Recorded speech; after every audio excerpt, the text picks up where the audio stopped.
Hello guys, what's up mga kalakwatsers? Nandito tayo ngayon sa Maria Aurora, dito sa bagong open na park, itong Venancio de Vera Park, na dito mismo natagpuan sa harap ng Maria Aurora Town Hall. So bagong open to sa public, in-open to ngayon lang April 29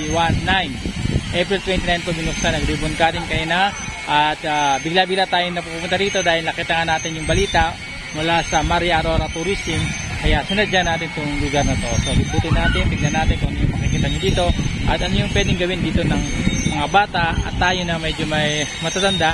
Ano ba yung pwede natin gawin dito para makapasyal naman kayo dito. So let's go!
So kung titingnan natin yung ano rito, yung buhangin nila parang galing pantawid, parang galing sa dagat to, white sand.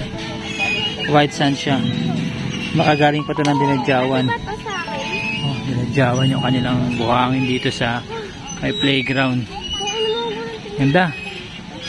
Parang buhangin na white sand. White sand talaga na buhangin. Kung titingnan natin, may mga laruan dito. Pwede ang chess, dama. Yan, no? So may mga tables dito na pwedeng paglaruan. Ito, paborito kong laro to. Hindi ko alam kung naabutan nyo to nung high school. Ang ganyan laro.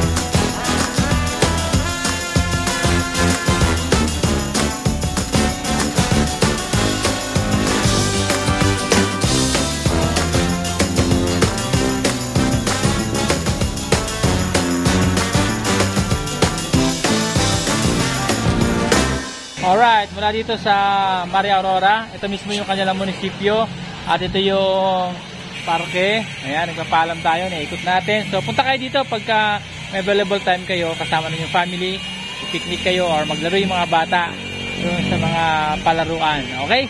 So thank you very much. Hanggang sa muli, gusto natin pag-iikot sa mga magandang lugar dito sa Aurora. At syempre ito yung Teacher Lacwasero, Sir Sam. God bless everyone. Bye-bye.